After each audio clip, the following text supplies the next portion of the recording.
Welcome back to On the Couch. If you or a friend has a problem, the first step is admitting it, and the second step is getting help. Lucky for Rowan students, you could get help right here on campus through the Coalition of Otherwise Unmanageable Partiers, also known as C.O.U.P.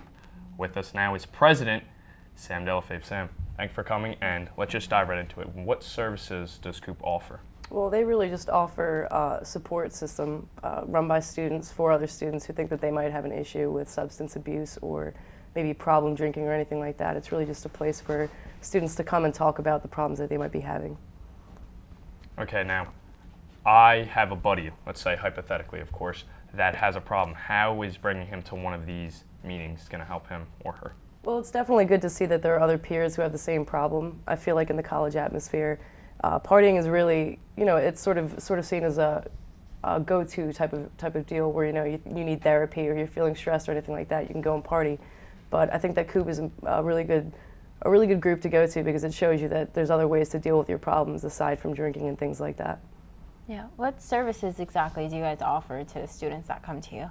Well, I go to Alcoholics Anonymous, and I feel like I sort of bring that into my my group running and everything like that. I try and offer like the same type of deal, finding other outlets, just offering a helping hand, and if anyone wants to know of anything else that they can attend to, like counseling or maybe Alcoholics Anonymous groups or anything like that, then we can send them in the right direction.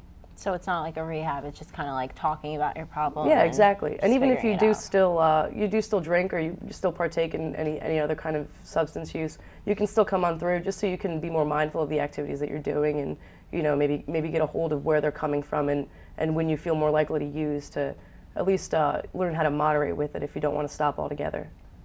So where and when do these C.O.U.P meetings take place? We meet in Robinson 101A. It's Tuesdays, every Tuesday at 9 p.m. So. All right, so is this all a student-run thing, or do you have, maybe a professor or someone to oversee C.O.U.P? No, it's all student-run group. We actually, we're partners with the Help Hotline, so we kind of run under them, and we're more directed towards like the drug and alcohol use and everything like that. I personally go to counselors and everything, and I get a little bit of insight from them as to what I can do in the group to help other students who are struggling. Should students be worried about their privacy? Like if they say something, is it going to get back to their parents or to their professors or anything like that? Oh, definitely not. We have confidentiality in the group, so anything that's said in C.O.U.P stays in C.O.U.P, which is definitely a good feature to have. Now, as great as this service sounds, I understand it's very important, but you want to keep confidential. How do you help get the word out that this is a service Rowan offers? That's actually the hard part. We do submit to the Rowan announcer to get the word out, but unfortunately nobody really reads the Rowan announcer, as you guys may know.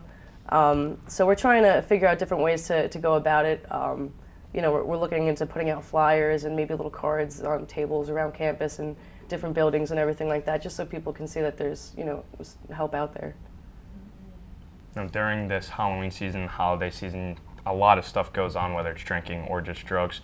Is this a time where maybe you expect more people, and how do you kind of deal with the numbers of people that come in and out? Well, I mean, all it takes for a meeting is 2 people. So that's always, been kind of the blessing of it, is that you only need 2 people to help someone, you know what I mean? As for the Halloween season, something that I realized that there's a lot more things that you can do out there besides just going out to parties. You can still get dressed up and act like a buffoon. You just don't have to do it under the influence.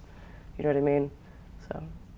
Is there a way for other students to get involved? Maybe students that don't actually have a problem, but students that this might be in their major and they just want to help out. Is there a way for them to get involved with the club too? Absolutely. I mean, anyone's welcome to come into the group and see where they might fit in and be able to help out and everything like that. We welcome anyone who wants to, even just takes an interest in it and might know someone who has a problem, and that could even put stress on their life. So anyone who really needs another outlet to deal with that kind of stuff, they're more than welcome to join. That was kind of going to be what I was going to try to build off. Let's say I had someone in my family who had a problem with drugs or alcohol. This will help me, either get the stress off or just kind of help me deal with it. Absolutely. You can just come in and talk, and you'd be surprised what just being able to talk about the problems and the things that weigh on your mind will do for you.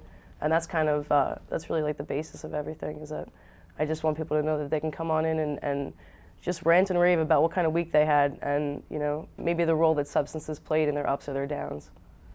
So let's say somebody had a friend who wasn't really comfortable going in. Could the friend then go into the meeting and learn how to talk to them about their problems? Absolutely. Would that be helpful? Yeah, definitely. I mean, the discussion is always open too. So, you know, when someone comes into the meeting, someone new, I'll ask them, you know, what brought them in and how they found out about it and everything. And in that case, you know, I would just try and give them the best advice that I have in order to, we would just, you know, talk it out. Now, how long has this organization been around? Do you know? Yeah, it was actually founded by this fellow named Ryan. He founded it last year.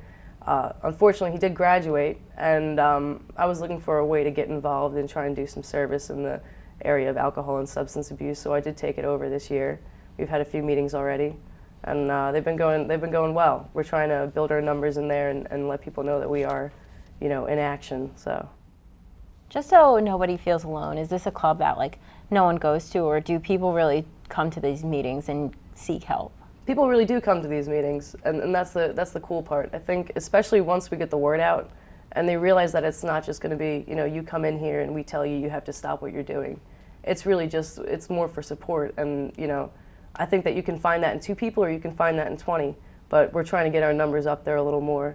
We do have a good attendance now though, which is cool. Now, you said you've been doing this for a year. Is there a signature moment or person or something that you just saw that you helped, that just made you feel so good about what you do? Yeah, actually, my friend Topher, he's been through a lot of stuff, and I think getting sober was a really difficult thing to do, but we were kind of like crutches for each other. He really helped me to get sober, and I hope that in return I can like do the same thing for him. You know, every day that I see that he's doing well, it's definitely, it feels good for me too, so. Has this group, have you seen it really help someone? Like, have you seen it from a point where they came in and they were really struggling and then they started to come more and they were just kind of doing okay? Yeah, absolutely. We actually had a newcomer last week, and he came in and he was struggling, and he didn't really know where his problems were stemming from, where his alcohol use was stemming from and everything like that. And he sent me an email after the meeting saying that I had really helped him out, and it really did show him where his problems were coming from, and kind of gave him some insight as to how he could fix them. So that was really cool. Sam, thank you for coming out. Thank you for informing us on C.O.U.P. No problem. And thank you, everybody, for watching this edition of On the Couch. Please join us next time when we have interesting guests about activities going on around Rowan University. Thanks for watching, and happy Halloween.